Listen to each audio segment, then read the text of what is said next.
Halo semuanya, rekan-rekan Ranah Suci Abadi, kita berjumpa kembali di channel My Novel. Sebelum alur ceritanya dimulai, jangan lupa subscribe dan nyalakan lonceng notifikasinya, agar tidak ketinggalan dengan update episode terbarunya. Jika suka silahkan like dan share, dan komen. Tanpa lama-lama lagi ayo, kita ke alur cerita. First Immortal of the Sword, Chapter 367.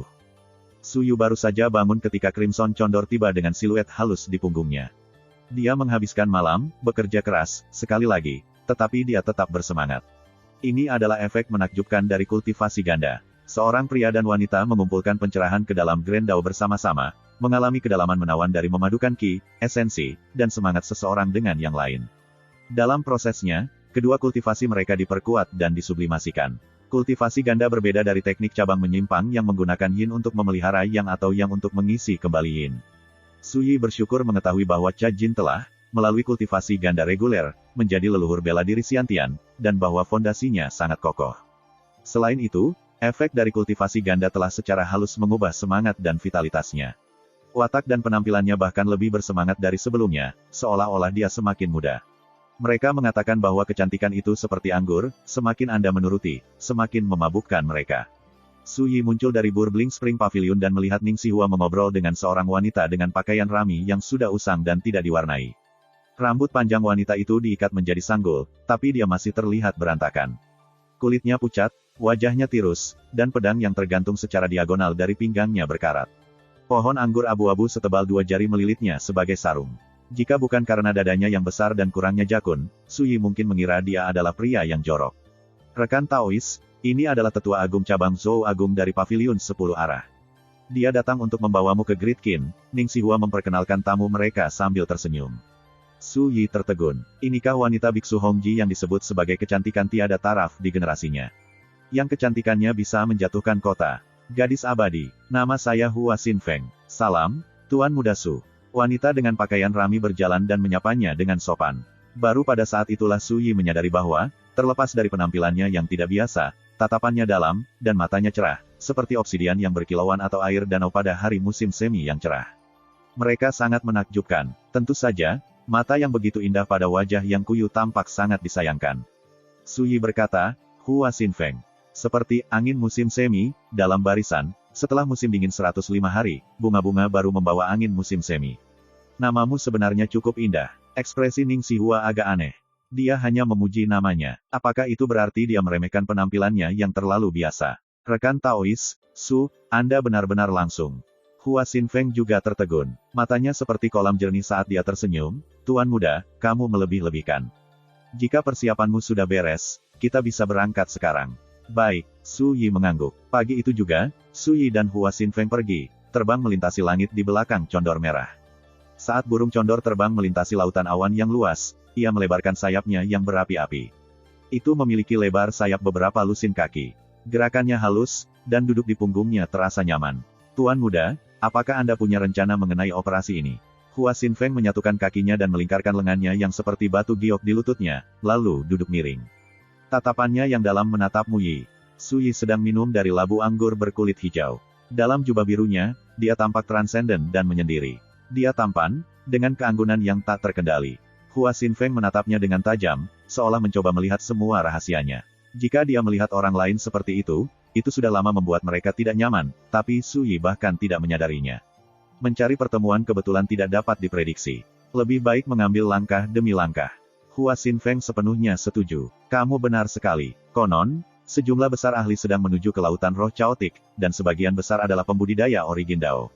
Tidak ada kekurangan pembudidaya sesat, yang dimiliki, dan karakter tangguh lainnya. Mengingat situasinya, saya pikir mungkin tepat untuk melakukan tindakan pencegahan terlebih dahulu. Oh, kata Suyi, apa yang ada dalam pikiranmu? Hua Xinfeng berkedip, dan senyum tipis muncul di bibirnya. Saat harimau melihat babi, dia tidak bisa menahan rasa laparnya. Ia pasti akan menerkam mangsanya dan membunuhnya. Dia tersenyum dan bertanya, katakan padaku, Tuan Muda. Bagaimana jika, babi, itu sebenarnya adalah naga yang menyamar? Lalu apa yang akan terjadi? Suyi menyesap anggur. Harimau itu akan mati. Itu benar, kata Hua Xinfeng. Menurutku, selama ekspedisi ini, tidak ada yang lebih cocok untuk memainkan peran, babi, selain kamu. Menyembur, Suyi memuntahkan anggurnya di tengah tegukan, lalu menatap wanita pucat dan kurus di depannya. Apakah kamu sengaja melakukannya? Dia tertawa. Itu hanya sebuah contoh. Jangan tersinggung, mengingat kecerdasan Anda, saya yakin Anda mengerti apa yang saya maksudkan. Saat dia tertawa, bibirnya sedikit terbuka, dan lesung pipit samar muncul di pipinya. Gigi taring kecilnya berwarna putih mutiara, memberinya daya tarik tambahan yang menyenangkan. Suyi secara alami tidak akan membuat masalah bagi seorang wanita. Dia hanya berkata, jadi, kamu ingin aku berpura-pura menjadi babi dan memakan harimau. Tepat sekali, kata Hua Xinfeng. Tuan muda, Anda membunuh seluruh kelompok Dewa Bumi di langit di atas ibu kota Giok, dan Anda mengalahkan pembudidaya pedang teratas dari Wei Besar, Qiu Hengkong, di depan gerbang Sekte Roda Bulan. Reputasi Anda telah lama menyebar ke seluruh Qin besar, semua orang di 3 negara tahu namamu. Mengingat situasinya, jika kamu menggunakan nama dan identitas aslimu, kamu akan menimbulkan gelombang kemanapun kamu pergi, dan semua orang akan melihatmu sebagai musuh yang berbahaya. Anda akan menjadi musuh bersama, yang pasti akan menghasilkan banyak variabel saat kami mencari keberuntungan. Namun, jika Anda mengganti identitas dan tidak menonjolkan diri, semuanya akan sangat berbeda. Matanya tiba-tiba menyala. Pertama, tidak ada yang akan takut pada kami atau menganggap kami saingan utama dalam perebutan peluang kebetulan. Kedua, haruskah seseorang begitu buta untuk menyinggung kita? Apa bedanya dengan mangsa yang mempersembahkan dirinya di atas piring perak? Kenapa aku merasa kamu agak menantikan seseorang memprovokasi kita? Kata Suyi. Hua Xinfeng tertawa gembira, seolah-olah dia benar-benar ingin hal itu terjadi. Kali ini, lawan kami termasuk banyak poses. Lupakan sisanya, bahkan Dewa Bumi yang lebih biasa dimuat. Masing-masing lebih kaya dari yang sebelumnya. Bukankah akan sangat bagus jika kita bisa mengumpulkan beberapa trofi? Dalam hal itu, bahkan jika kita tidak menemukan peluang kebetulan, kita tidak akan kembali dengan tangan kosong.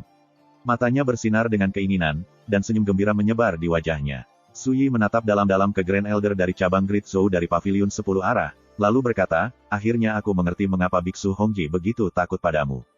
Mengapa? Kamu terlalu berbahaya. Suyi menghela nafas. Dia tiba-tiba teringat seorang teman dekat dari kehidupan masa lalunya, Monarch of the True Path. Dia anggun dan menyenangkan, sangat saleh, dan dia berjuang demi rakyat.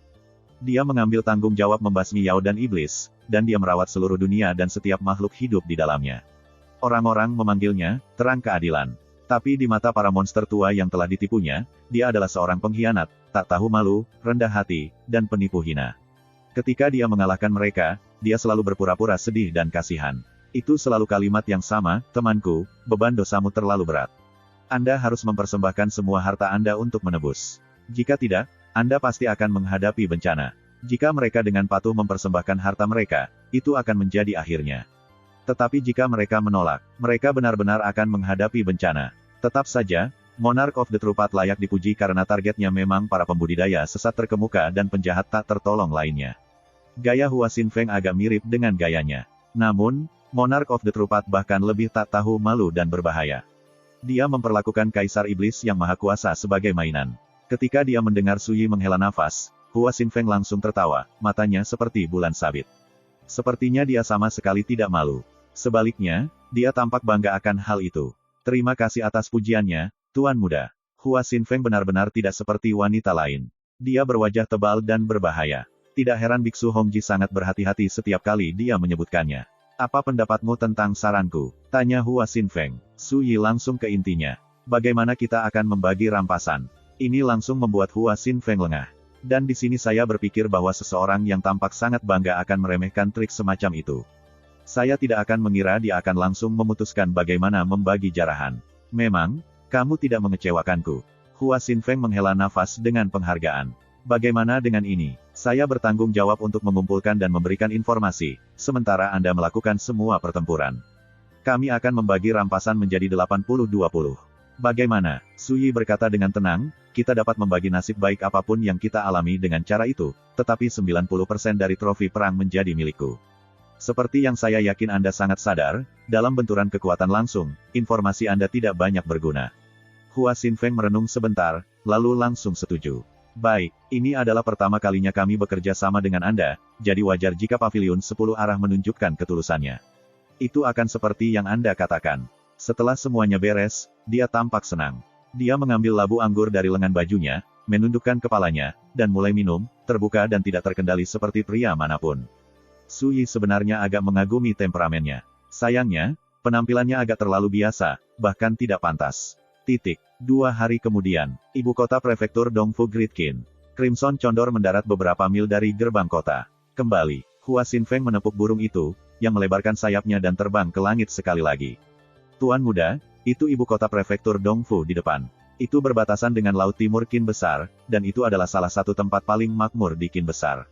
Jika kita meninggalkan kota dan berpetualang sejauh 300 mil ke laut, kita akan mencapai tepian Laut Chaotic Spirit. Hua Xinfeng menunjuk ke garis jauh kota besar itu. Ayo memasuki kota dan mengumpulkan beberapa informasi, lalu keluar. Bagaimana, kamu yang mengaturnya? Kata Suyi dengan santai. Dia tidak pernah bisa diganggu untuk menyibukkan diri dengan hal-hal sepele seperti itu. Keduanya kemudian segera berangkat ke ibu kota prefektur Dongfu. Garis besar kota naik dan turun, menyebar jauh dan luas, seperti raksasa yang membentang melintasi langit dan bumi. Udara fana naik dari jalan-jalan kota, memenuhi langit, dan suara hiruk-pikuk terdengar bahkan dari kejauhan. Saat mereka mendekati gerbang kota, Suyi tiba-tiba melihat ke langit. Ada kapal harta karun sepanjang 500 kaki, seperti gunung terbang yang bersirkulasi dengan cahaya berkabut. Itu menembus awan, terbang dari kejauhan. Kapal harta karun memiliki menara, pavilion, dan gazebo di geladak. Itu sangat cantik, dan dia samar-samar bisa membedakan sosok manusia yang bolak-balik di antara berbagai struktur. Gerbang kota menjadi gempar dan teriakan kaget. Di dunia biasa, kapal harta karun terbang yang muncul entah dari mana pasti akan menarik perhatian orang. Bahkan Suyi tidak terkecuali. Ini adalah pertama kalinya dia melihat harta ajaib seperti ini sejak reinkarnasinya. Dia tahu bahwa siapapun yang mengemudikan perahu pastilah seorang kultivator origin Dao. Kalau tidak, mereka tidak mungkin mengendalikan harta karun seperti itu.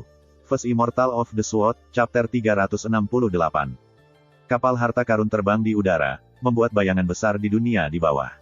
Di mata seniman bela diri duniawi, ini tidak berbeda dengan menjadi saksi perjalanan abadi, mudah untuk membayangkan sejauh mana keterkejutan mereka. Itu adalah Transforming Mountain Tower Ship dari Profound Moon Temple. Ini adalah kombinasi dari 4 harta spiritual origin Dao yang berbeda, dan berada di bawah kendali Penatua Gukingdu. Hanya seorang kultivator istana asal seperti dia yang dapat dengan bebas mengendalikan kapal harta karun tingkat ini.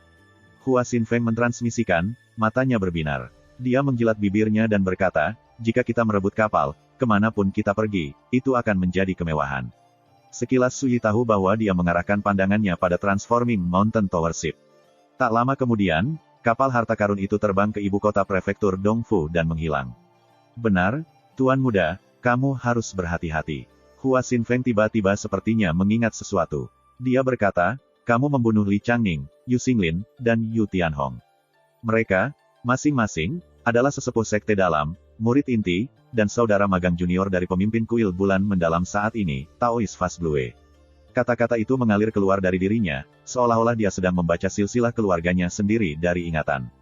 Kamu Tianhong khususnya sangat dekat dengan Taoist Fast Blue. Mereka adalah saudara magang di masa muda mereka, dan mereka mengatasi perjuangan hidup atau mati yang tak terhitung jumlahnya bersama-sama. Mereka adalah ikatan yang ditempa dalam kesulitan.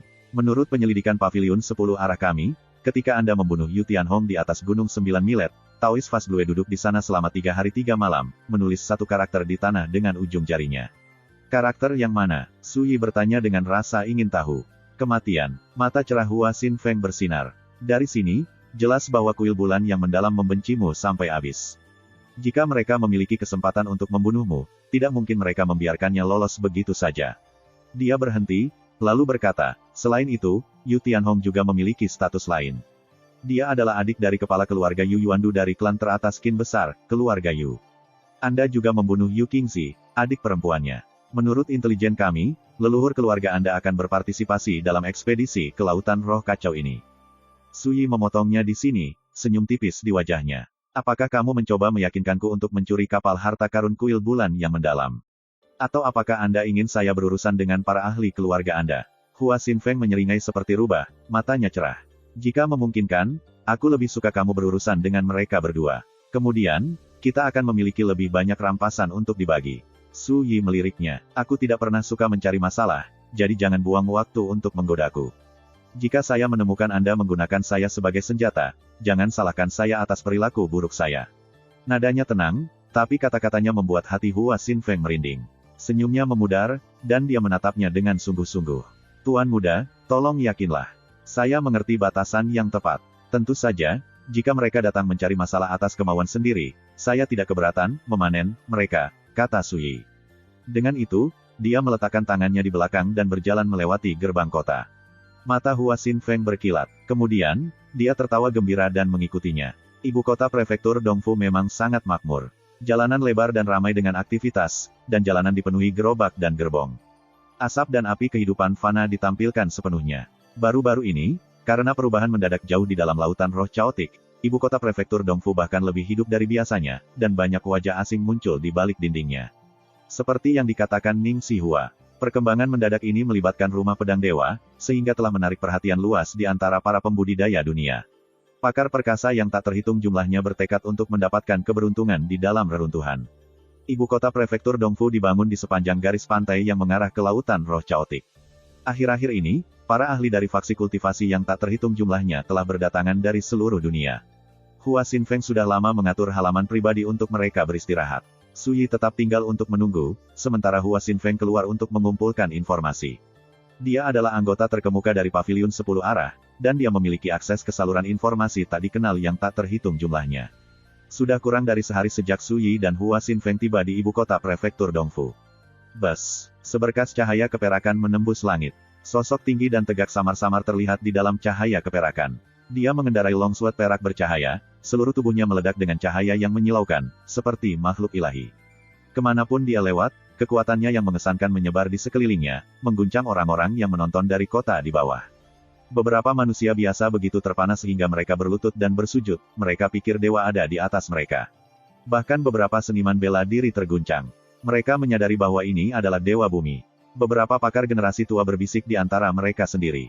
Ini Manor Master Lin Yubei dari Red Lotus Sword Manor. Mereka mengatakan dao pedangnya mengejutkan dan dia berkultivasi ke puncak alam penghindaran butir hanya pada usia 30 tahun. 3 tahun lalu, dia dan pedangnya terbang ke langit, dan dia mengalahkan mantan Master Red Lotus Sword Manor, menjadi Master Manor barunya. Dia pemimpin termuda dalam sejarah, monster sejati. Di Qin besar, ada 3 faksi kultivasi besar, kuil bulan yang mendalam, kuil Sanglin, dan sekte pedang Donghua. Ada juga 6 manor pedang besar. Red Lotus Sword Manor adalah salah satu dari 6. Beberapa orang tercengang. Ah, jadi itu dia. Rumor mengatakan bahwa Lin Yubei pernah memperoleh warisan kuno yang lengkap dari Dao of the Sword. Melihatnya sekarang, sepertinya rumor itu kemungkinan besar benar. Lin Yubei benar-benar kuat, dan dia memiliki reputasi termasyhur di dalam Great Qin. Lebih jauh lagi, dia memiliki ciri-ciri yang tampan dan tubuh yang tinggi dan ramping, dan seluruh tubuhnya terbungkus cahaya perak yang menyilaukan. Dia mengendarai pedangnya di udara, dan pencapaiannya dalam Dao of the Sword membuatnya mendapatkan pujian yang tak ada habisnya bahkan dari generasi dewa bumi yang lebih tua. Apakah Sang Loyu dari sekte pedang Donghua hadir? Lin Yubei berdiri di langit dan memanggil dengan suara yang menggelegar seperti guntur, menyebar jauh dan luas. Matanya bersinar dengan cahaya dingin, seolah menembus langit. Suara yang jelas dan dingin menjawabnya. Lin Yubei, kamu kalah dariku di Danau Rosekem 3 bulan yang lalu, namun kamu berani datang mencariku lagi. Apakah Anda benar-benar mencoba membuat diri Anda terbunuh? Segera setelah itu, seberkas hitam melesat keluar dari ibu kota prefektur Dongfu dan ke langit. Garis, itu ternyata adalah seorang wanita berbaju hitam. Kulitnya seperti krim, dan ekspresinya sedingin es. Padat, pedang dingin Qi melayang di sekelilingnya, dan dia memiliki pedang lebar dan besar yang diikatkan ke punggungnya dengan sudut. Auranya begitu bersemangat sehingga langit di sekitarnya tampak kusam jika dibandingkan. Ini benar-benar Sang Loyu dari sekte pedang Donghua, dia juga ada di sini. Banyak orang berseru, sekte pedang Donghua adalah salah satu dari 3 faksi kultivasi besar Qin besar. Sang Loyu adalah murid langsung pemimpin sekte itu. Bakatnya adalah yang terbesar yang pernah dilihat sekte pedang Donghua dalam 800 tahun, membuatnya mendapat julukan, Jenius Donghua. Bakatnya adalah pengetahuan umum, ratusan atau ribuan tahun mungkin berlalu sebelum bertemu dengannya. Jadi, 3 bulan lalu, Manor Master dari Red Lotus Sword Manor, Lin Yubei, kalah dari Sang Loyu. Itu berita besar, seniman bela diri generasi tua yang tak terhitung jumlahnya tertegun. Di seluruh kota prefektur Dongfu, mata yang tak terhitung jumlahnya tertuju pada tatapan udara yang sedang berlangsung. Lin Yubei menerbangkan pedangnya, agung dan mengesankan. Namun, Sang Loyu sama mengesankannya, jika tidak lebih. Dia mengenakan gaun kasa hitam, tatapannya sedingin es. Ada pedang besar di punggungnya, dan setiap inci dari dirinya memancarkan niat pedang yang dingin dan mengesankan. Dia seperti pedang wanita abadi dari surga, kecantikan yang menakjubkan setajam ujung senjatanya. Keduanya mempesona, sosok legendaris di Great Qin, namun sekarang, mereka telah muncul bersama di langit di atas ibu kota prefektur Dongfu. Lebih jauh lagi, Dari tampilan mereka, sepertinya duel yang belum pernah terjadi sebelumnya akan terungkap. Banyak penonton menahan napas dan menyaksikan dengan penuh perhatian, gugup. Baik Lin Yubei dan Sang Loyu masih muda, dan mereka berdua adalah kultivator sejati. Cahaya mereka sudah cukup untuk membuat para pembudidaya dari generasi yang lebih tua menghela nafas atas inferioritas mereka sendiri. Jika pemimpinmu tidak memberimu pedang Celestial Sisi, bagaimana mungkin aku bisa kalah darimu? Lin Yubei mendengus dingin. Kerugian adalah kerugian. Jika Anda tidak yakin, kita bisa bertarung lagi. Saya jamin kali ini, saya tidak akan menggunakan pedang Celestial Sisi, kata Sang Loyu dengan dingin, wajahnya setenang air yang tenang. Jadi, maka saya hanya harus membawa Anda pada itu. Mata Lin Yubei berkilat seperti kilat, dan auranya meluas. Tapi saat dia hendak menyerang, sebuah suara tua terdengar. Dua teman mudaku, kalian berdua dipilih dari surga, jenius langka dari Great Kin, dan kalian berdua sangat kuat. Jika pertempuran pecah di antara kalian, saya khawatir itu akan merugikan mereka yang tinggal di kota di bawah. Bisakah Anda membantu orang tua ini dan menunda pertempuran Anda? Anda secara alami akan mendapatkan kesempatan untuk menentukan siapa yang lebih unggul setelah mencapai lautan roh caotik. Busur cahaya yang melonjak mengiringi suara itu, mendarat tidak jauh dari Lin Yubei dan Sang Loyu. Cahaya itu ternyata adalah seorang lelaki tua beruban dengan jubah ungu berlengan longgar. Terlepas dari usianya, dia memiliki ciri-ciri awet muda, dan auranya setenang jurang. Itu menyebar, menutupi langit. Itu tetua kedua dari naga terpencil Qin besar, senior Qin Dongsu. Dia adalah keberadaan istana asal sejati. Mereka bilang dia sudah berkultivasi selama 180 tahun dan basis kultivasinya dalam dan sulit dipahami.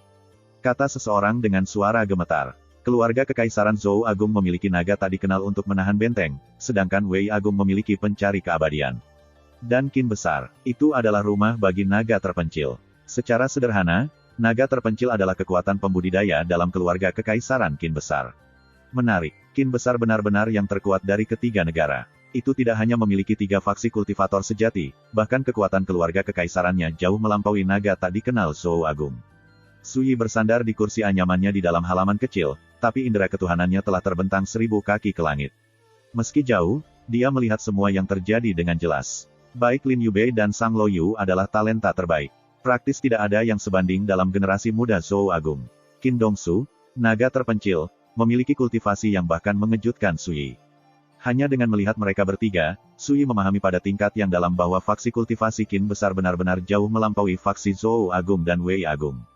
Perkelahian tidak pecah pada akhirnya. Dengan campur tangan Qin Dongsu, Lin Yubei dan Sang Loyu sama-sama keberatan. Mereka tidak punya pilihan selain menunjukkan rasa hormat kepadanya, dan segera, masing-masing berpisah.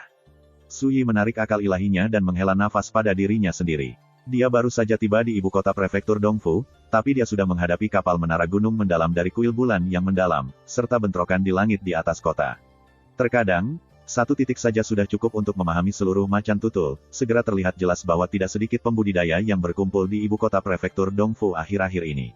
Namun, bagi Suyi, insiden berturut-turut ini hanya membuatnya semakin bersemangat untuk menjelajahi reruntuhan rumah pedang dewa. Musuh yang layak membuat hal-hal menarik. Dia hanya tidak yakin berapa banyak dari orang-orang ini yang layak diperjuangkan. Hatinya tiba-tiba tergerak. Saya mungkin akan menemukan keberuntungan yang saya butuhkan untuk melangkah ke Origin Dao dalam ekspedisi ini. First Immortal of the Sword, Chapter 369. Hua Xinfeng kembali sekitar 1 jam kemudian, wajahnya menunjukkan sedikit kegembiraan. Tuan muda, sepertinya kita tiba di waktu yang tepat. Malam ini, tirai dibuka pada jamuan makan besar di Celestial Waters Mountain Villa 3 mil di luar kota. Tuan rumahnya adalah sesepuh kedua dari Gunung Naga terpencil, Qin Dongsu. Dia mengundang tokoh terkemuka kuil Sanglin, kuil bulan yang mendalam, dan sekte pedang Donghua. Selain mereka, ada ahli yang kuat dari 6 rumah pedang Qin besar dan berbagai ahli terkemuka dari daerah masing-masing. Saat dia berbicara, dia membalik tangannya, memperlihatkan undangan berembos emas. Dia berkata dengan sombong, dan saya mendapatkan undangan. Apakah kamu akan pergi ke perjamuan? Suyi mengangkat alisnya. Aku tidak akan pergi, katanya. Kita pergi. Mereka mengatakan bahwa Qin Dongsu akan mengungkapkan rahasia mengenai reruntuhan rumah pedang dewa dan membuat pengumuman penting. Dia berhenti, lalu tertawa. Tentu saja, yang lebih penting, kami dapat memanfaatkan kesempatan ini untuk melihat kompetisi kami dengan baik. Dengan begitu, saat kita mencapai lautan Chaotic Spirit dan memanen trofi, kita akan siap. Suyi memikirkannya, lalu berkata, itu juga berhasil. Lagi pula, dia tidak punya hal lain yang lebih baik untuk dilakukan. Mengalami pengaruh para pembudidaya kin besar untuk dirinya sendiri adalah ide yang bagus. Mata Hua Xinfeng langsung menyempit menjadi celah, dan dia berkata sambil tertawa lebar, "Tuan muda, sebelum kita menghadiri perjamuan, sebaiknya Anda menyamar. Ini akan menjadi buruk jika ada yang menyadari siapa Anda. Lagi pula, kuil Sanglin dan kuil bulan yang mendalam sama-sama membencimu." Alis Suyi berkerut sedikit, tapi kemudian, dia mengangguk. Baik, bahkan saat dia berbicara, tulangnya berderak seperti kacang di wajan panas. Tubuh kurusnya melebar dengan kecepatan yang terlihat dengan mata telanjang, menjadi lebih tinggi dan lebih lebar, sementara wajahnya berubah dari tampan menjadi biasa-biasa saja. Hanya dalam beberapa kedipan mata, dia menjadi pemuda yang benar-benar biasa dan sederhana. Bahkan karakteristiknya yang tenang dan lepas telah menghilang tanpa jejak. Mata Hua Xinfeng berbinar, dan dia berseru, "Teknik penyamaranmu luar biasa. Milikmu juga cukup bagus," kata Suyi dengan santai. Hua Xinfeng tercengang, tapi dia tidak mengambil umpannya. Dia hanya tersenyum dan berkata, "Ganti pakaian yang pas, dan aku jamin bahkan para kultivator yang berpengalaman dan bermata tajam pun tidak akan mengenalimu." Suyi tertawa. Dia saat ini menggunakan mantra transformasi 1000 embrio spiritual. Itu tidak hanya mengubah penampilan seseorang, bahkan aura dan rasa umum seseorang berubah. Hanya kultivator tingkat lanjut dari Spirit Dao yang telah menyempurnakan platform jiwa ilahi dan memadatkan kesadaran ilahi yang dapat melihat melalui penyamaran mantra transformasi 1000 embrio spiritual. Senja, lampu-lampu menyinari seluruh villa pegunungan perairan surgawi, dan kerumunan pelayan serta gadis-gadis yang melayani berpakaian seperti kupu-kupu beterbangan di antara kerumunan tanpa jeda. Hua Xinfeng tiba dengan Suyi, yang telah berganti menjadi jubah putih panjang. Banyak tamu terkemuka telah tiba di villa seluas beberapa lusin hektar itu. Bukan hanya para ahli dari kuil Sanglin, kuil bulan yang mendalam, dan sekte pedang Donghua. Anggota keluarga kekaisaran Qin besar dan 6 manor pedang besar ada di sini, serta tokoh-tokoh mapan terkemuka dari seluruh penjuru negeri. Para tamu tidak kekurangan seniman bela diri, tetapi bahkan yang paling lemah dari mereka adalah leluhur bela diri Xiantian. Sebagian besar sudah melangkah ke Origin Dao. Itu memang acara besar, pertemuan para pembudidaya. Ada platform giok besar terbuka di tengah villa, dengan meja dan kursi yang sudah tertata rapi di permukaannya. Perjamuan belum secara resmi dimulai, jadi para tamu berkerumun dalam kelompok dan mengobrol di antara mereka sendiri. Suyi segera melihat Lansu dan tuannya, Cloudstone Venerate, di antara para tamu yang sudah duduk. Lansu saat ini mengenakan gaun biru hijau, dan rambutnya diikat menjadi sanggul, memperlihatkan lehernya yang panjang dan bersalju. Ciri-cirinya, seindah yang seolah-olah diukir oleh seorang ahli seni, bersinar dengan kilau redup di bawah cahaya matahari terbenam. Dia tinggi dan ramping, dan bahkan hanya duduk di sana dengan santai, dia tampak mulia, menyendiri, murni, dan memikat. Dia sudah menarik banyak tatapan dari seluruh tempat. Cloudstone Venerate mengenakan topi bertepi tinggi dan sabuk konfusianisme yang lebar. Sebagai sesepuh dari sekte pedang Donghua Qin besar, dia tinggi dan berpengaruh bahkan di acara seperti ini. Ini sebenarnya masuk akal. Mereka anggota sekte pedang Donghua, sama sekali tidak aneh kalau mereka muncul di sini, pikir Suyi. Ada banyak tokoh terkenal yang hadir, masing-masing dengan kemegahannya sendiri. Suyi dengan cepat melihat bahwa dua orang yang hampir bentrok di langit di atas ibu kota prefektur Dongfu, Sang Loyu dan Lin Yubei, juga ada di sini. Salah satunya adalah pemimpin generasi muda Donghua Sword Sekte, sementara yang lain adalah master dari Red Lotus Sword Manor. Mereka adalah sosok yang paling menarik perhatian di sini. Ada juga tamu lain, tapi Suyi tidak mengenali mereka. Tuan muda, tempat duduk kita ada di sini. Hua Xinfeng memimpin Suyi ke sudut terpencil platform batu giok. Mereka yang duduk di sini memiliki status yang relatif lebih rendah. Misalnya tokoh-tokoh terkemuka di wilayahnya masing-masing. Mereka memucat dibandingkan dengan 3 faksi kultivasi besar bangsa. Tempat ini tidak akan menarik perhatian. Itu juga yang paling santai, tawa Hua Xinfeng. Suyi mendengus, lalu meraih kendi anggur dan mulai minum. Tuan muda, lihat, itu Grand Elder mengklarifikasi kebenaran penyimpanan kitab suci kuil Sanglin. Dia monster tua, dia sudah berkultivasi selama 300 tahun, Hua Xinfeng tiba-tiba mentransmisikan. 3 biksu duduk di baris pertama kursi. Pemimpinnya adalah seorang lelaki tua terhormat dengan kumis tipis dan alis putih panjang dan tipis. Tubuhnya tampak setipis dan rapuh seperti kayu bakar, dan wajahnya dipenuhi kerutan. Dia duduk tegak sempurna, seperti batu besar yang tak tergoyahkan. Klarifikasi kebenaran. Seorang kultivator realem istana asal. Dia adalah salah satu dari 3 tokoh tingkat, leluhur, kuil Sanglin. Dia mempraktikkan meditasi mekar dan layu, dan dia dipandang suci. Setiap gerakannya dapat memengaruhi semua pembudidaya di Qin besar. Pemurni tubuh. Suyi meliriknya, lalu memalingkan muka. 300 tahun, namun dia hanya berkultivasi ke alam istana asal. Tidak peduli seberapa kuat dia tidak berarti banyak. Sang Loyu dan Lin Yubei, Dewa Bumi Muda, memiliki potensi yang jauh lebih besar, dan mereka akan berjalan lebih jauh di jalur kultivasi. Tentu saja, dengan syarat mereka tidak mati di sepanjang jalan. Hua Xinfeng mengirimkan peringatan, Tuan Muda, Anda sebaiknya berhati-hati terhadap orang tua. Kepala Tetua Balai Arhat Kuil Sanglin, Lonely River, adalah muridnya yang tertutup. Su Yi tertegun. Dia bertanya dengan penuh minat, katakan padaku, dari mereka yang hadir, siapa lagi yang kemungkinan besar adalah musuhku? Hua Xinfeng berasal dari pavilion 10 arah, dan informasi serta kecerdasan yang dia miliki secara alami jauh dari biasa. Itulah salah satu alasan Su Yi bersedia bekerja sama dengan mereka dalam operasi ini sejak awal. Bibir Hua Xinfeng membentuk senyuman tipis. Sekarang setelah kamu menyebutkannya, kamu punya beberapa musuh di sini. Tatapannya beralih tanpa terasa ke sisi lain peron. Tuan Muda, itu Penatua Gukindu dari Kuil Bulan yang mendalam. Dialah yang mengendalikan Transforming Mountain Tower Ship yang kami lihat saat kami melewati gerbang kota. Dia juga duduk di dekat bagian depan, dan para pembudidaya lain dari Kuil Bulan yang mendalam berkerumun di sekelilingnya, seperti bintang-bintang yang berkumpul di sekitar bulan. Gukindu bertubuh besar dan tinggi. Dia adalah pria parubaya yang pendiam dan tampak kuat dengan kulit tembaga. Saat matanya terbuka dan tertutup, matanya tampak berderak dengan listrik, dan tatapannya setajam pisau. Dia sangat mengesankan. Dia adalah seorang kultivator Grain Avoidance Puncak dan kakak magang senior Yu Tianhong. Dia mulai mengolah Dao of the Sabre di masa mudanya. 130 tahun telah berlalu sejak saat itu, dan orang-orang dari Gridkin sekarang mengenalnya sebagai Raja Saber Dataran Terbakar. Mereka mengatakan bahwa satu ayunan pedangnya dapat membakar dataran dan membakar langit. Su Yi mengangguk. Apakah ada orang lain? Hua Xinfeng kemudian memperkenalkan tamu lain.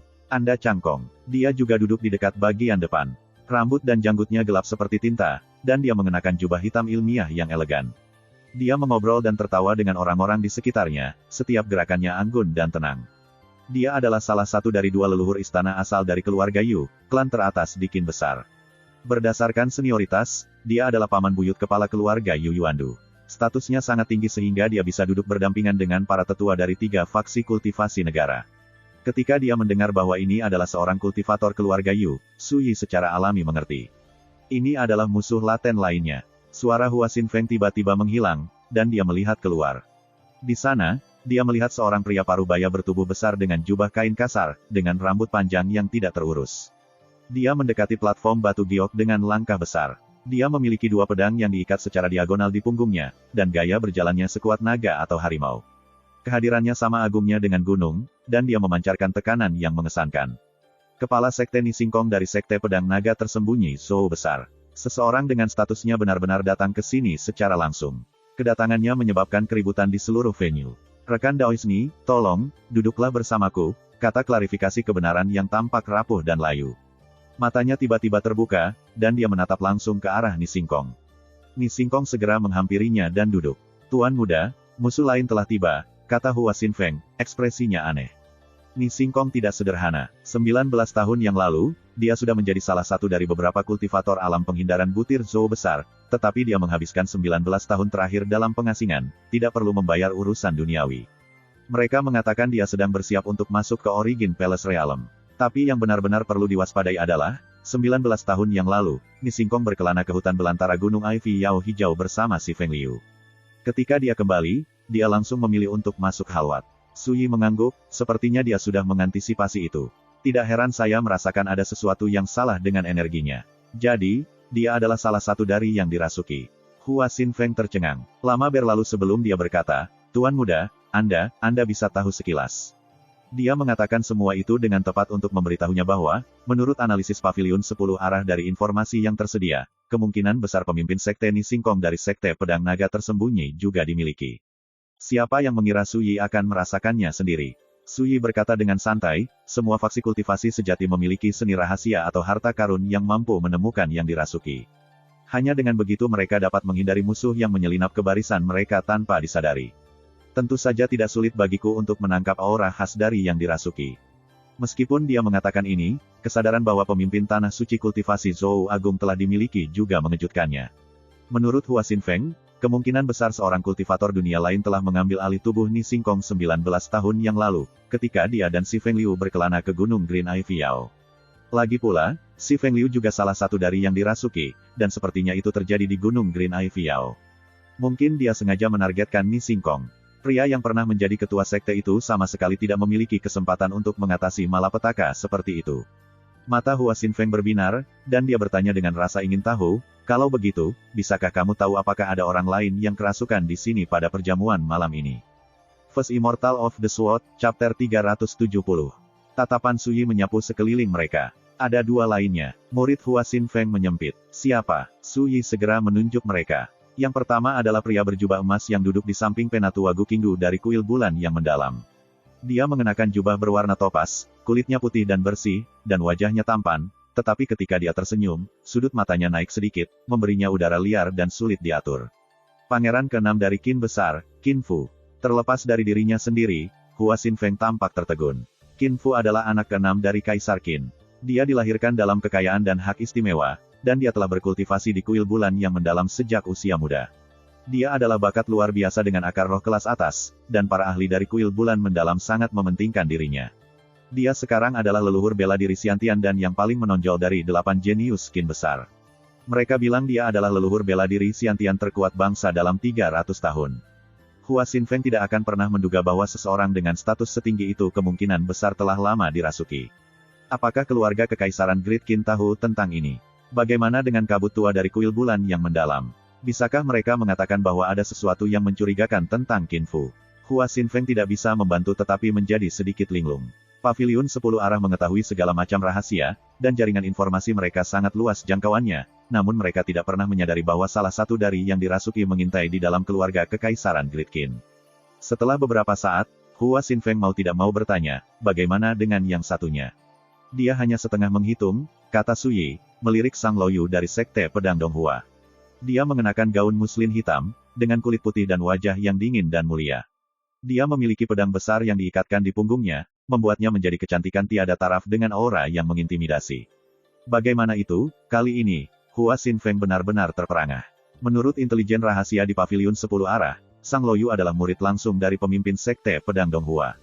Dia seperti Yue Xichan, keduanya adalah sosok legendaris dari generasi mereka, tipe yang mungkin hanya Anda lihat sekali dalam 100, atau bahkan 1000 tahun. Menurut kecerdasan mereka, Sang Loyu sangat berbakat, dan dia memiliki kekuatan garis keturunan yang misterius. Beberapa tahun yang lalu, dia memenangkan persetujuan Celestial Sisi Sword dari Sekte Pedang Donghua. Kultivasinya sangat tinggi sehingga banyak pakar generasi tua dari Sekte Pedang Donghua hanya bisa menundukkan kepala karena malu di hadapannya. Bagaimana mungkin seorang kultivator pedang wanita yang sangat cantik dan berbakat dimiliki?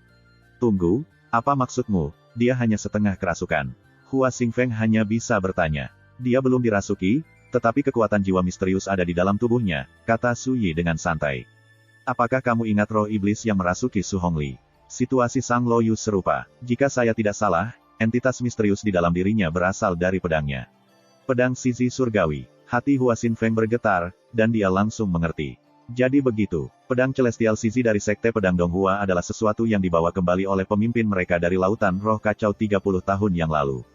Mereka mengatakan dia menemukannya di reruntuhan Sekte Sisi Surgawi kuno. Tampaknya, ketika Sang Loyu memenangkan persetujuan pedang, gumpalan kekuatan jiwa meninggalkan pedang dan tinggal di dalam tubuhnya. Dia hanya bisa melirik Suyi sekali lagi, merasa agak bingung. Bukankah dia agak terlalu cerdas? Dia melihat semua misteri itu setelah sekilas. Tiba-tiba, di seluruh platform batu giok, semua percakapan mereda saat semua tamu terkemuka melihat ke arah yang sama. Seorang penatua beruban dengan wajah muda dan jubah ungu berlengan lebar berjalan ke platform batu giok. Ini tidak lain adalah tuan rumah perjamuan malam ini, tetua kedua dari naga terpencil Qin Besar, Qin Dongsu. Dia tersenyum saat dia mengalihkan pandangannya ke arah para tamu dan mengepalkan tinjunya untuk memberi salam. Aku minta maaf karena membuatmu menunggu. Perjamuan sekarang akan dimulai. Segera setelah dia mengatakan ini, sekelompok gadis pelayan muda muncul, membawa segala macam makanan lezat, yang mereka taruh di depan tamu mereka. Setelah beberapa basa-basi lagi dan 3 kali bersulang, Qin Dongsu akhirnya tertawa dan berkata, aku tahu kalian semua datang ke sini karena rumah pedang dewa. Saya mengatur perjamuan ini dengan tepat untuk membahas masalah itu dengan Anda semua, rekan Daois saya. Semua orang segera menurunkan garpu dan sumpit mereka. Semua mata tertuju pada Qin Dongsu, dan seluruh tempat menjadi sunyi senyap. Ketika dia melihat ini, Qin Dongsu tidak lagi bertele-tele. Aku memiliki peta rahasia kuno, dan aku sangat curiga itu terhubung dengan reruntuhan rumah pedang dewa. Jika kita mencari keberuntungan sesuai dengan peta rahasia, kita dapat menghindari banyak bencana yang berpotensi fatal.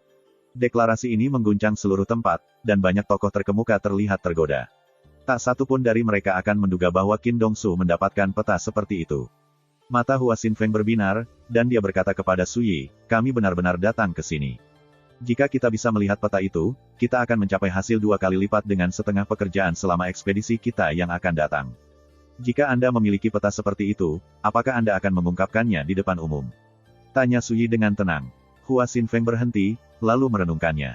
Ketika kamu mengatakannya seperti itu, sepertinya Qin Dongsu, rubah tua, sedang merencanakan sesuatu.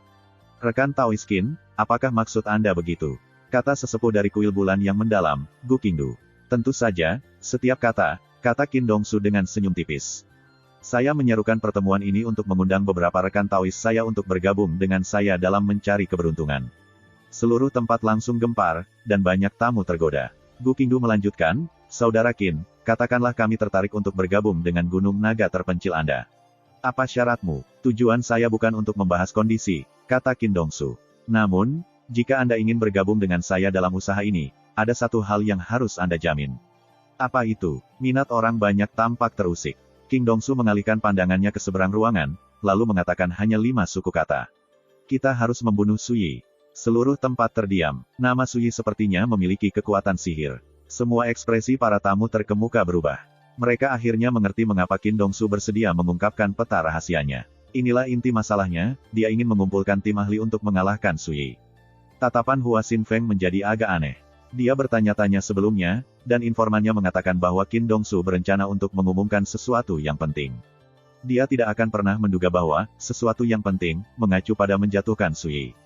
Ini adalah kebetulan yang terlalu besar. Su Yi hanya duduk di sana, menyeruput anggurnya dengan puas, seolah-olah ini tidak memengaruhinya sedikitpun. Jangan bilang Su Yi juga menuju ke Laut Chaotic Spirit. Seseorang bertanya, itu benar. Qin Dongsu mengangguk. Saya telah menerima kabar bahwa bocah itu meninggalkan Akademi Asal Surga Zhou Agung 2 hari yang lalu.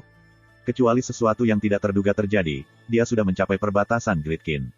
Kemungkinan besar dia berada di ibu kota prefektur Dongfu saat kita berbicara. Deklarasi ini membuat tempat itu menjadi gempar sekali lagi. Jika kamu ingin menjatuhkan Su Yi, kuil bulan yang mendalam tidak akan hanya duduk dan menonton, kata Gu Qingdu dengan muram, matanya berkilat dengan niat membunuh. Ini sama saja dengan seluruh kuil bulan mendalam yang memperjelas posisinya. Mereka akan bekerja dengan Qin Dongsu untuk menjatuhkan Su Yi. Siapa yang tahu berapa banyak anggota kuil Sanglin kita yang jatuh ke tangan Su Yi. Dia bahkan secara brutal membunuh Elder Lonely River. Jika dia berani menunjukkan wajahnya, kuil Sanglin kita tidak akan tinggal diam, kata biksu tua klarifikasi fakta. Ini adalah ekspresi tekadnya yang muram untuk membunuh Su Yi. Ketika mereka melihat ini, kegemparan di antara para tamu terkenal lainnya semakin meningkat. Saudara Qin, hitung saya, kata Yu Changkong yang terpelajar, anggun, dan santun dengan suara tenang. Saya tidak akan merahasiakannya dari semua orang, saya, Yu Changkong, tidak di sini untuk mencari keberuntungan. Satu-satunya tujuanku adalah mengambil kepala Su Yi. Sekarang, kuil bulan yang mendalam, kuil Sanglin, dan keluarga Anda, 3 faksi utama dari Qin besar, semuanya telah menyatakan kesediaan untuk bergabung dan menjatuhkan Su Yi. Ini adalah barisan yang benar-benar menakutkan. Senyum Qin Dongsu semakin kuat. Benar, aku melupakan sesuatu. Rekan Daoist Ni Singkong dari Sekte Pedang Naga Tersembunyi Zhou Agung akan bergabung dengan kita juga. Ini memicu keributan yang meluas, dan semua mata tertuju pada Ni Singkong. Pemimpin sekte itu duduk di samping mengklarifikasi fakta, ekspresinya kaku. Dia tidak bereaksi terhadap pengumuman ini, dia dan Qin Dongsu jelas sudah membahas ini. Cih, apakah poses itu berharap membalas dendam untuk si Feng Liu? Alis Hua Xinfeng terangkat. Dia mencari kematian, kata Su Yi, menyesap anggur lagi. Banyak pembudidaya Qin besar melanjutkan untuk memperjelas posisi mereka. Mereka bersedia bergabung dengan Qin Dongsu. Jajaran mereka termasuk Master Red Lotus Sword Manor, Lin Yubei, serta yang lain yang belum pernah didengar Su Yi. Apakah ada rekan Daoist lain yang tertarik dengan aliansi? Saat Qin Dongsu mengatakan ini, tatapannya beralih ke tempat anggota Sekte Pedang Donghua duduk. 2 dari faksi kultivasi Great Qin telah membuat posisi mereka jelas. Hanya Sekte Pedang Donghua yang tersisa. Sebelum Cloudstone Venerate dapat berbicara, Lan Su langsung menolak. Kami tidak tertarik untuk bergabung. Semua orang yang hadir tercengang.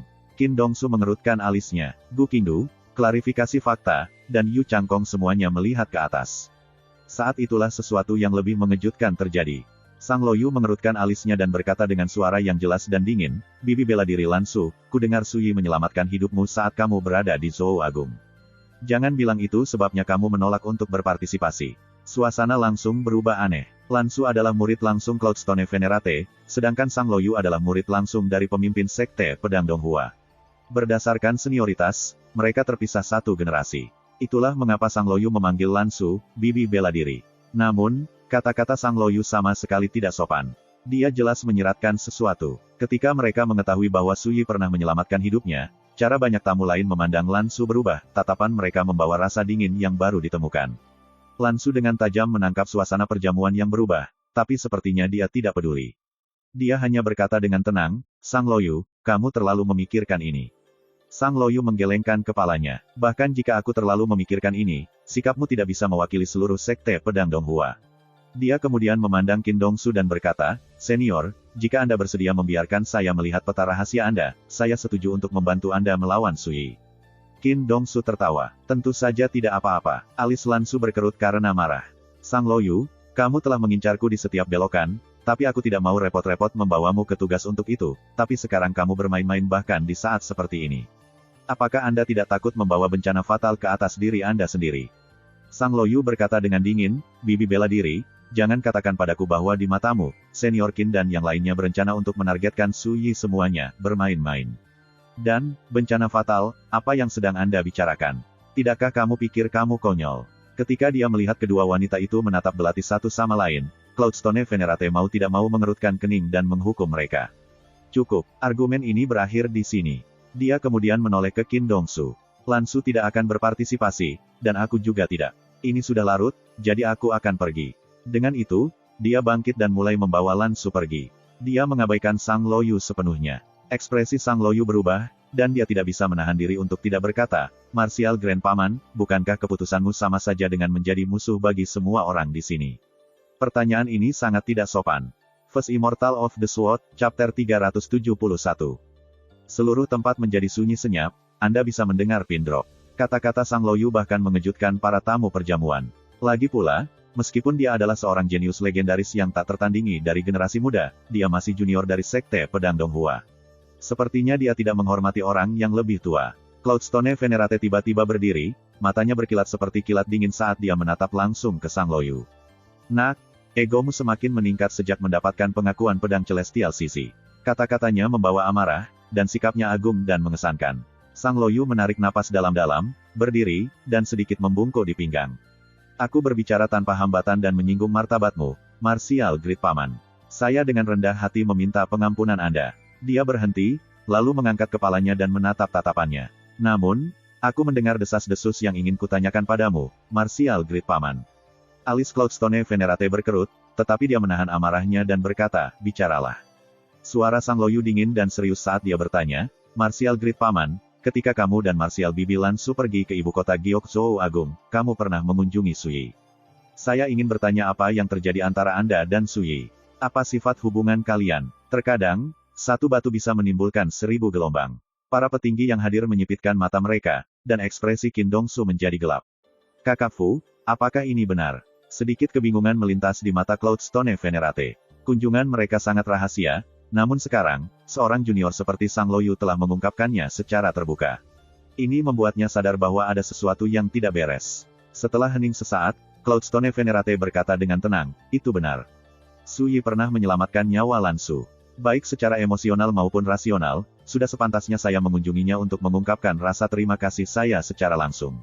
Karena itu, dia mengarahkan tatapan dinginnya pada Sang Loyu. Apakah kamu puas dengan jawaban ini? Sang Loyu mengalihkan pandangannya ke tamu-tamu lain. Martial Great Paman, bagaimana rekan Daois kita menafsirkan jawaban seperti itu? Qin Dongsu, klarifikasi fakta, Gu Qingdu, dan Yu Changkong semuanya mengerutkan alis mereka. Yang lain semua memiliki ekspresi yang berbeda juga. Hah, Anda menggunakan orang lain untuk menekan saya. Cloudstone Venerate tertawa dingin. Dia melirik Qin Dongsu dan yang lainnya dan berkata, kalau begitu aku sebenarnya agak tertarik untuk mendengar pandanganmu tentang situasinya. Dia berdiri di sana, menyapu pandangannya yang menghina ke seluruh tempat. Jelas bagi semua orang bahwa ahli terkenal dari Sekte Pedang Donghua Qin besar ini sudah baik dan benar-benar marah. Rekan Taois, tolong, tetap tenang, kata Qin Dongsu sambil tertawa. Kakak Fu, kami tahu mengapa kamu tidak ingin bergabung dengan aliansi kami, dan itu bisa dimengerti. Namun, Izinkan saya memberi Anda nasihat, sebaiknya Anda tidak terlibat lebih jauh dalam ekspedisi ke lautan roh chaotic ini. Kekuatan tempur Cloudstone Venerate mengejutkan, dan dia menempati posisi tinggi di Sekte Pedang Donghua. Kecuali jika benar-benar diperlukan, Qin Dongsu tidak ingin menyinggung perasaannya. Semua orang sama-sama berhak untuk bersaing demi nasib baik apapun yang menanti kita di rumah pedang dewa. Mengapa itu harus mengecualikan saya? Kata Cloudstone Venerate dengan mendengus dingin. Qin Dongsu mengerutkan alisnya, dan ekspresinya agak mendung. Namun, Gu Qingdu dari kuil bulan yang mendalam hanya tertawa. Fu Yunlang, kamu, tentu saja, dipersilakan untuk terlibat, tetapi sebaiknya kamu tidak membiarkan kami mengetahui bahwa kamu telah berkolusi dengan Sui. Kalau tidak, ya, saya khawatir tidak ada dari mereka yang akan setuju. Nada suaranya membawa peringatan yang jelas. Jadi, kita hanya harus menunggu dan melihat. Cloudstone Venerate sedang tidak ingin tinggal lebih lama lagi, jadi dia langsung pergi, membawa Lan Su bersamanya. Tamu-tamu lain menyaksikan kepergian mereka, alis para ahli terkemuka berkerut dalam. Namun, pada akhirnya, tidak ada dari mereka yang mengatakan apapun. Pelayaran mereka ke Laut Chaotic Spirit belum dimulai dengan sungguh-sungguh, akan sangat bodoh untuk mengesampingkan semua kepura-puraan ramah dengan Cloudstone Venerate pada tahap ini. Siapa yang menduga, Cloudstone Venerate dan Lan Su cukup perhatian. Bahkan dalam keadaan seperti itu, mereka lebih suka menyinggung setiap karakter berpengaruh yang hadir daripada menjadi musuh Anda. Betapa langka dan berharganya. Setelah menyaksikan seluruh adegan ini dimainkan, Hua Xinfeng mau tidak mau mengirimkannya ke Sui. Sui menyesap anggur. Ayo pergi juga, perjamuan seperti ini terlalu membosankan. Para tamu adalah beberapa pembudidaya top di Qin besar, masing-masing lebih tinggi dan statusnya lebih tinggi dari yang sebelumnya. Tapi di mata Sui, mereka hanyalah sekumpulan pembudidaya origin Dao kecil yang remeh. Bahkan topik diskusi mereka sangat membosankan, tidak ada tentang ini yang membuatnya tertarik. Saat dia berbicara, dia bergerak seolah ingin bangun, hanya untuk Hua Xinfeng yang buru-buru menariknya kembali ke kursinya. Dia mentransmisikan dengan kecepatan tinggi, Tuan Muda Su, kita belum bisa pergi. Jika kita melakukannya, kita akan melewatkan kesempatan langka, kesempatan yang hanya datang sekali dalam 1 milenium. Su Yi membeku. Bagaimana apanya, Tuan Muda? Qin Dongsu dan yang lainnya ingin bergabung untuk mencari keberuntungan, tetapi pada saat yang sama, mereka semua memandang Anda sebagai musuh mereka, kata Hua Xinfeng. Mengingat situasinya, mengapa kita tidak bergabung dengan mereka juga?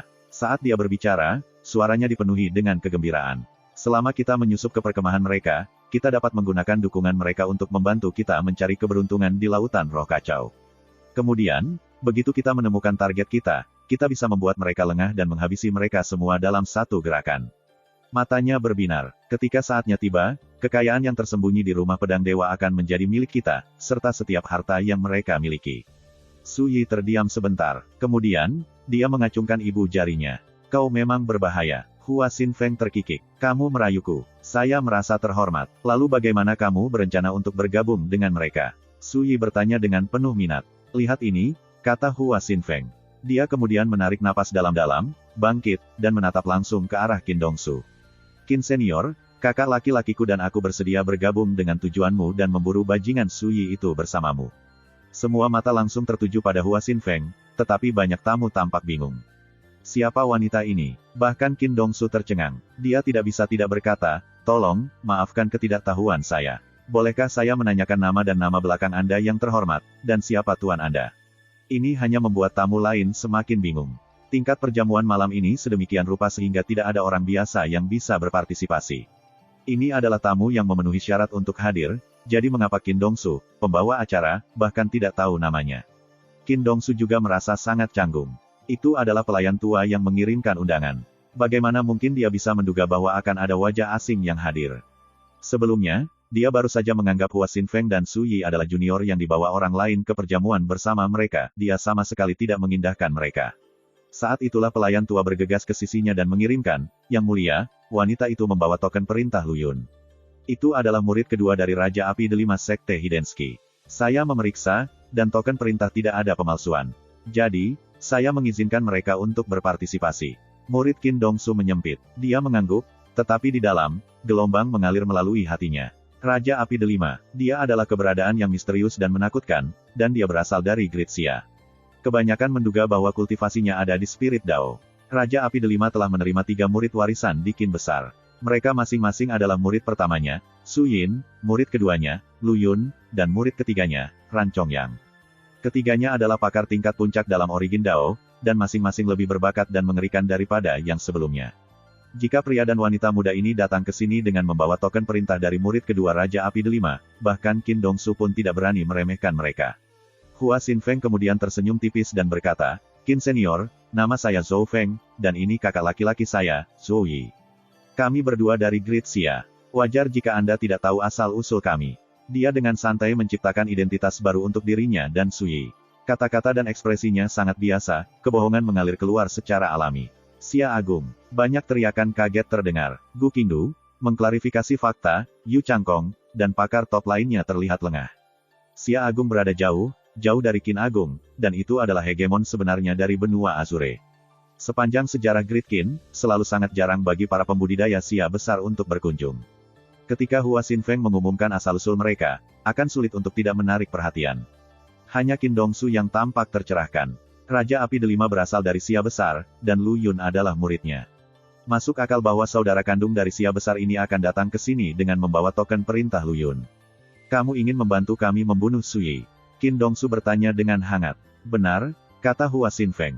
"Sui pernah menyinggung Yang Mulia, Raja Api Delima. Karena kakak saya dan saya kebetulan mendapat kesempatan ini, kami tentu saja tidak akan tetap tidak terlibat." Raja Api Delima. Ketika mereka mendengar Hua Xinfeng menyebut nama ini, ekspresi para tamu terkenal itu berubah. Mereka tidak bisa tidak bertanya-tanya, apakah wanita dari Xia Agung ini bekerja untuk Raja Api Delima. Bahkan Sui tidak bisa tidak melirik Hua Xinfeng. Dia menumpuk kebohongan, satu demi satu. Dia benar-benar berani menggunakan nama Raja Api Delima untuk melakukan urusannya. Bukankah dia khawatir Raja Api Delima akan mengetahui hal ini dan membalas dendam? Itu, Qin Dongsu ragu-ragu. Cara dia melihatnya, saudara Zhou adalah orang asing. Dia tidak merasa yakin membiarkan mereka bergabung. Terlalu banyak yang dipertaruhkan selama operasi ini. Jika terjadi kesalahan, konsekuensinya tidak terbayangkan. Tetapi jika dia menolak, kemungkinan besar dia akan menyinggung perasaan mereka. Qin Dongsu bahkan curiga bahwa pria dan wanita muda dari Xia besar ini datang ke sini atas perintah Raja Api Delima. Dia mungkin mengirim mereka ke sini untuk berpartisipasi dalam perburuan keberuntungan. Jika itu benar-benar terjadi, dia benar-benar tidak bisa menolak. Bagaimana jika dia menyinggung Raja Api Delima? Itu akan sangat buruk. Seolah-olah Gu Qingdu dari kuil bulan yang mendalam dapat membaca pikiran Qin Dongsu. "Nona, saya khawatir tidak sembarang orang dapat berpartisipasi dalam operasi kami yang akan datang. Jika Anda mengatakan Anda bertindak atas nama Raja Api Delima, bukankah menurut Anda harus menunjukkan kekuatan Anda dan membuktikan bahwa Anda memiliki keterampilan yang diperlukan terlebih dahulu?" Dia menyelidiki mereka. Tamu terkemuka lainnya mengangguk. Namun, alis Hua Xinfeng berkerut, tampaknya tidak senang. "Baik," katanya, terdengar pasrah. "Adikku dan aku, bagaimanapun juga, bukan dari Qin besar. Dapat dimengerti bahwa Anda tidak merasa yakin tentang kami." Dia merenung sejenak. Kemudian, wajahnya dipenuhi rasa bangga dan percaya diri, sepertinya dia sudah mengambil keputusan. "Bagaimana dengan ini? Siapapun yang ingin mencoba keterampilan kami sendiri dipersilakan untuk melangkah." Suaranya menyebar ke seluruh tempat. Banyak orang memandangnya dengan curiga, dan mereka semua tertegun. Implikasinya terlalu arogan. Dia jelas mengatakan bahwa siapapun yang hadir dapat berdebat dengannya dan kakaknya, tidak peduli siapa mereka. Sepertinya dia sama sekali tidak takut pada salah satu dari mereka. Sang Loyu berkata dengan dingin, "Nona, sepertinya Anda hanya seorang kultivator penghindaran biji-bijian, tetapi Anda cukup berani. Apakah Anda tidak khawatir kekalahan akan membuat reputasi Anda berantakan?" Hua Xinfeng tersenyum tipis, lalu menunjuk ke Sui dan berkata dengan sangat percaya diri, "Kamu salah paham. Kakak laki-laki saya akan bertarung atas nama saya. Jangan biarkan kultivasi Xiantian Martial Ancestor membodohi Anda, saya tidak melebih-lebihkan ketika saya mengatakan bahwa dia cukup kuat untuk melawan Sui dari Zhou Agung hingga seri." Ketika mereka mendengar ini, seluruh tempat itu tercengang, dan ketidakpercayaan tertulis di wajah mereka. First Immortal of the Sword, Chapter 372. Kekuatan Sui sudah lama menjadi rahasia umum.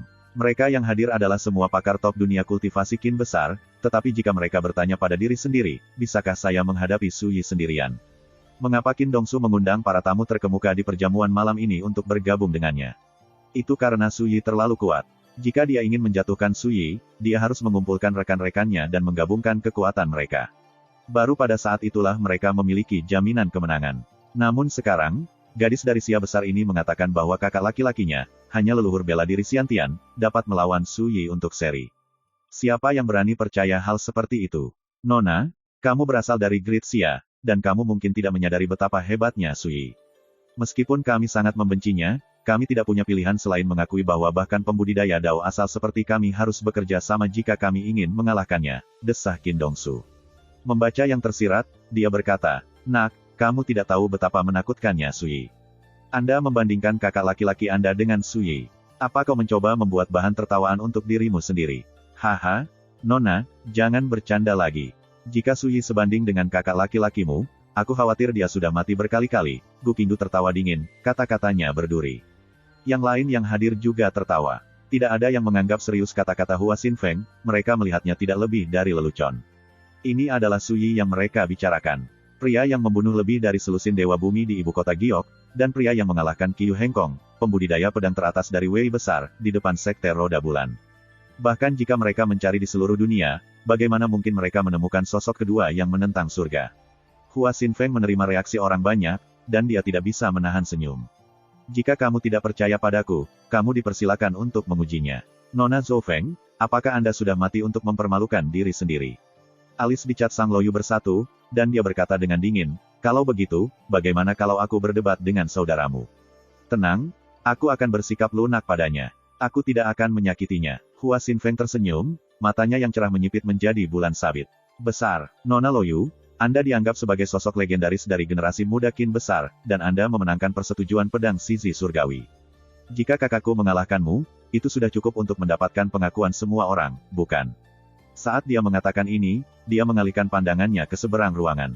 Namun, saat itulah Gu Qingdu berkata dengan tenang, "Itu seperti menggunakan pisau penyembelih sapi untuk menyembelih ayam. Karena kakakmu adalah leluhur bela diri Xiantian, mengapa Yang Mulia Keenam tidak bermain dengannya?" Qin Fu duduk di sampingnya dengan jubah berwarna topas. Ketika dia mendengar ini, dia segera berdiri.